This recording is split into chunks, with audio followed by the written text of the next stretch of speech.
प्यारे भैया बहन, आपके स्वस्थ रहने की मंगल कामना करते हैं। पिछले वीडियो में हम लोगों ने पालमपुर गांव की कहानी के बारे में पढ़े थे, उत्पादन के संगठन के बारे में पढ़े थे। आज हम लोग उसके आगे के विषय में पढ़ेंगे।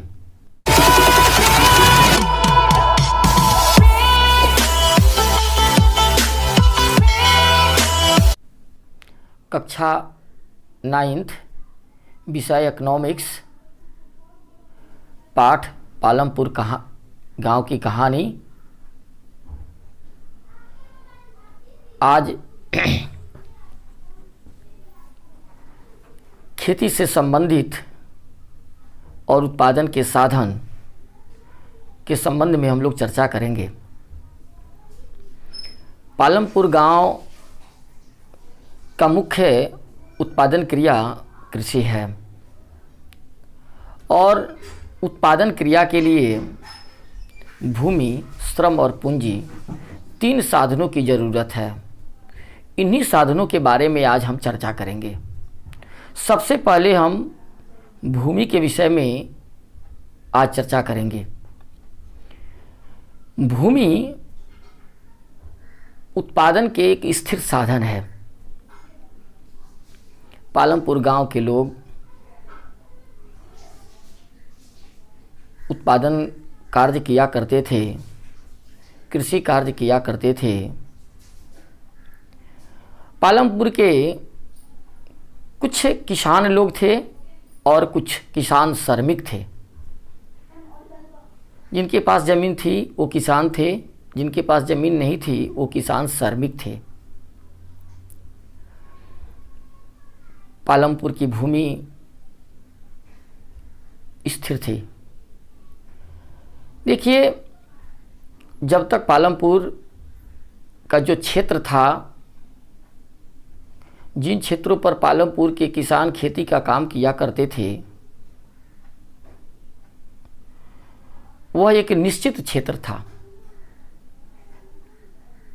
और उस निश्चित क्षेत्र पर किसान खेती का काम करते थे।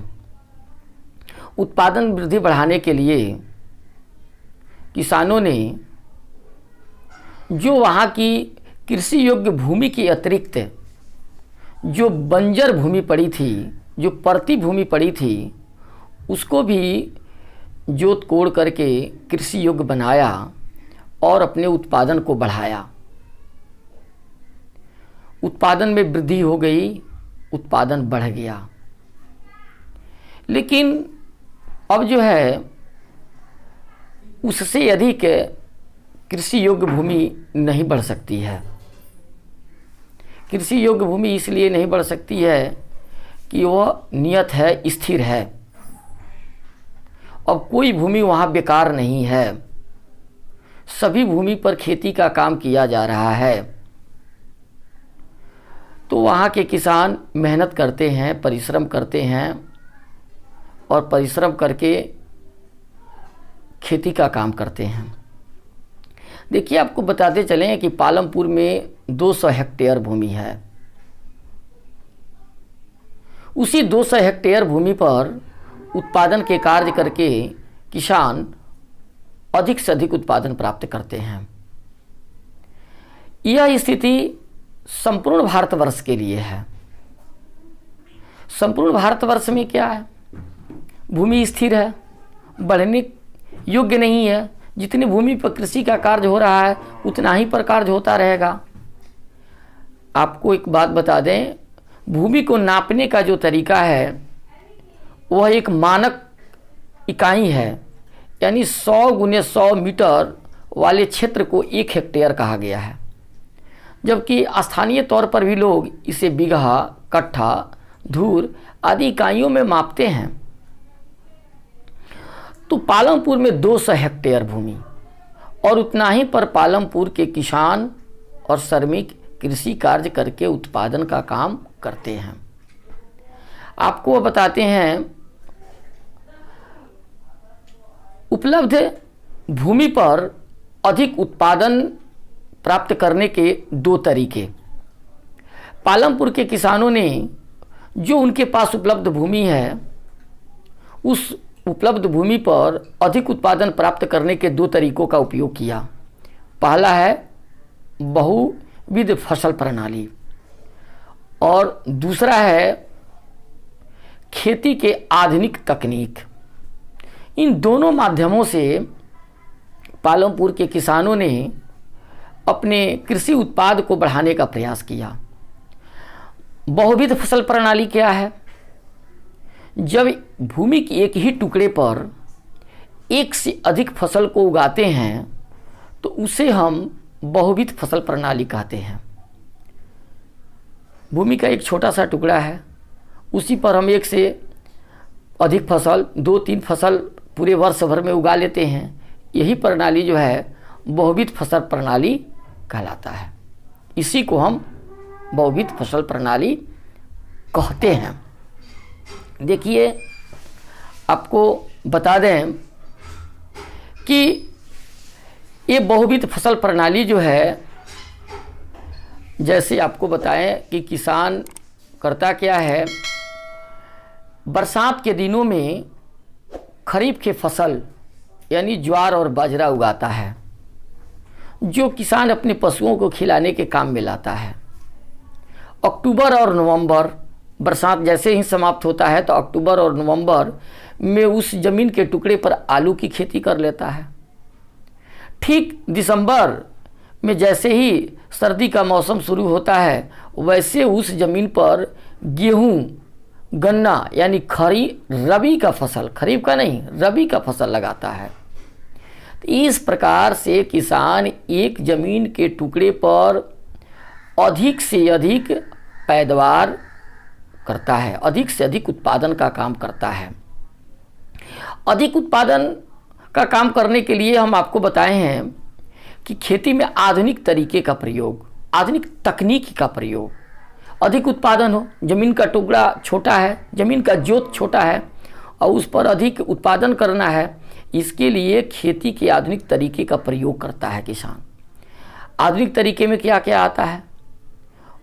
वह भूमि की जुताई के लिए ट्रैक्टर का प्रयोग करता है, प्रमाणित बीज का प्रयोग करता है, सिंचाई के साधनों का प्रयोग करता है, कीटनाशक दवाओं का प्रयोग करता है। इस प्रकार से भिन्न भिन्न तरीके का प्रयोग करके अपने उत्पादन को बढ़ाता है। जब उसके उत्पादन बढ़ते हैं, अब फसलों की कटाई में वो हार्वेस्टर, नई नई मशीनें लाया जिससे फसलों की कटाई हो जाती है।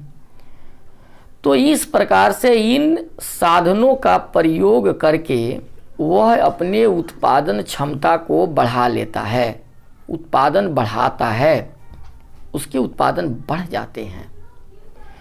गेहूं का उत्पादन किया, जितना गेहूं का उत्पादन हुआ उस उत्पादन का खाने भर के लिए गेहूं अपने पास रख लेता है।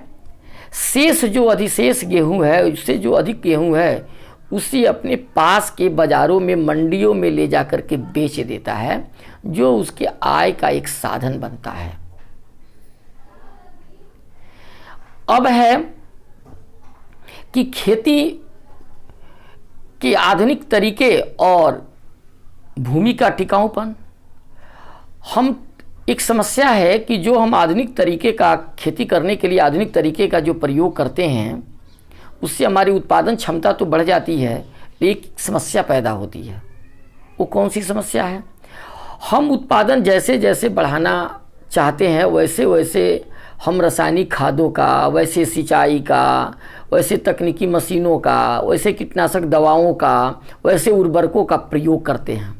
जैसे जैसे अधिक से अधिक हम प्रयोग करते हैं, उस भूमि की उपजाऊ क्षमता घटते जाती है और उसके उत्पादन को बरकरार रखने के लिए हम प्रत्येक वर्ष अधिक से अधिक रासायनिक खाद का प्रयोग हम करते हैं, अधिक से अधिक सिंचाई का काम करते हैं, अधिक से अधिक कीटनाशक दवाओं का उसमें छिड़काव करते हैं। इससे भूमि की उर्वरा शक्ति समाप्त हो जाती है, उर्वरा शक्ति खत्म हो जाती है और ये समस्या आ जाती है कि ये अधिक कीटनाशक दवा का प्रयोग करने से मिट्टी जो है या भूमि का टिकाऊपन जो है यह स्थिर नहीं हो पाता है। कैसे नहीं स्थिर हो पाता है? देखिए, हम अधिक सिंचाई का काम करते हैं तो भूमिगत जल जो है वह कम होते जा रहा है, जल स्तर घट रहा है, उसका स्तर नीचे भागते चला जा रहा है और जल स्तर को तैयार करने में, भूमि के उपजाऊपन बनने में एक लंबी प्रक्रिया है, एक लंबे समय लगता है, तब जाकर यह तैयार होता है। तो ये हमारे लिए एक समस्या है। और आगे की बात है कि भूमि का वितरण। पालमपुर गांव में हम आपको पहले भी बताए थे कि 450 परिवार का वह गांव है। 450 परिवारों में 150 परिवार भूमिहीन है, दलित है, जिसके पास कोई भूमि नहीं है। 240 परिवार ऐसा है जिसके पास 2 हेक्टेयर या उससे कम की ज़मीन है, जिससे उस ज़मीन के टुकड़े पर खेती करने से उसके परिवार का गुजारा नहीं चल पा रहा है। उसको अपने परिवार की गुजारा चलाने के लिए उसको इस खेती के साथ साथ अन्य कार्य भी करना पड़ रहा है, जैसे वह गाय रख रहा है, भैंस रखता है और उसके दूध बेच करके अपने परिवार के खर्च चलाता है। 60 परिवार ऐसा है जिसके पास 2 हेक्टेयर से अधिक भूमि है, उसको हम मझले या बड़े किसान की श्रेणी में रखे हुए हैं। उनके पास 2 हेक्टेयर से अधिक भूमि है, उस पर उनका खेती का काम हो जाता है। अपने वर्ष भर के जो उत्पादन होता है उसका भाग रखते हैं, शेष भाग बाजारों में वो ले जाकर के बेच देते हैं। तो ये जमीन का वितरण जो है, लेकिन अगर वो परिवार, अगर किसी एक किसान को 3 बेटे हों और उसके पास अगर 3 एकड़ ज़मीन हो और किसान मर जाता है तो उसके तीनों बेटे आपस में क्या करते हैं, ज़मीन को बांट लेते हैं। तो उनके प्रत्येक बेटे को 1-1 एकड़ ज़मीन आएगा और जैसे 1-1 एकड़ ज़मीन आता है वह क्या हो जाता है, उस गांव का 1-2 हेक्टेयर से कम ज़मीन जोतने वाली की श्रेणी में आ जाता है और उसका परिवार चलाना मुश्किल हो जाता है। उसको पुनः अपना परिवार चलाने के लिए अन्य साधनों का प्रयोग करना पड़ता है, तब वह चला पाता है। यही कहानी जो है उन पालमपुर के किसानों के साथ भी है। जमीन बढ़ नहीं रहा है, जमीन तो स्थिर है, संख्या बढ़ रही है, जनसंख्या बढ़ रही है और उसी जनसंख्या, बढ़ती हुई जनसंख्या में उसी निश्चित सीमित भूमि को हम धीरे धीरे छोटे छोटे टुकड़ों में बांटते जा रहे हैं। तो इस प्रकार से पालमपुर की कहानी जो है वहाँ के किसानों के लिए उपयुक्त है, लेकिन यह कहानी संपूर्ण भारतवर्ष के किसानों पर भी लागू है। यही कहानी पूरे भारतवर्ष के लोगों के लिए है। आपको एक और बात बताते चलें, आपको हरित क्रांति का नाम आप सुने होइएगा। जब आधुनिक खेती के तरीके का प्रयोग किसान करना शुरू किया तो सबसे पहले पंजाब, हरियाणा और उत्तर प्रदेश के पश्चिमी क्षेत्रों में हुआ और इतने आधुनिक तरीके का प्रयोग किए गए कि वहाँ अचानक उत्पादन में या कृषि कार्य में बदलाव आ गया, अधिक से अधिक उत्पादन होना शुरू हो गया, जिसको हम हरित क्रांति के नाम से जाने। आज जितना उत्पादन उस समय हुआ, 1950 के दशक में हुआ, 60 के दशक में हुआ, 70 के दशक में हुआ, उतना उत्पादन आज नहीं है। 1950 के दशक में पूरे भारतवर्ष में 120 मिलियन हेक्टेयर भूमि थी कृषि कार्य के लिए। वही भूमि 1960 में 130 मिलियन हेक्टेयर हो गई। जो बंजर भूमि थी उसको कृषि कार्य में हम लगा दिए। 1970 में वही भूमि, जो बची भूमि थी, उसको भी कृषि कार्य में लगाए तो वो 140 मिलियन हेक्टेयर हो गई। लेकिन 1970 के दशक के बाद आज भी भूमि 140 मिलियन हेक्टेयर ही है। उससे कम हो गई है लेकिन उससे अधिक नहीं हुई। क्यों? यह स्थिर है। तो इस प्रकार से हम कह सकते हैं कि भूमि का जोत जो है वह सीमित होते जा रहा है, छोटा होते जा रहा है। अब इसमें वृद्धि नहीं कर सकते हैं। इसमें अधिक से अधिक आधुनिक तकनीकों का प्रयोग करके हम इस पर उत्पादन बढ़ा सकते हैं, लेकिन इस भूमि को बढ़ा नहीं सकते हैं। इस प्रकार से आज का यह कार्य संपन्न होता है। अब आपके लिए होमवर्क है, आप नोट कीजिए। बहुविध फसल प्रणाली और खेती के आधुनिक तरीकों में क्या अंतर है। दूसरा है, हरित क्रांति से आप क्या समझते हैं। एक और क्वेश्चन आपको दे दें, पालमपुर में जमीनों का वितरण किस प्रकार से है। तो इन तीनों प्रश्न को आप लिखेंगे और लिख करके याद भी करेंगे। आपको अगर इसके उत्तर लिखने में कठिनाई हो तो हमसे संपर्क करेंगे। आज के लिए इतना ही, धन्यवाद। अगले वीडियो में हम लोग दूसरे विषय वस्तु यानी श्रम के बारे में पढ़ेंगे।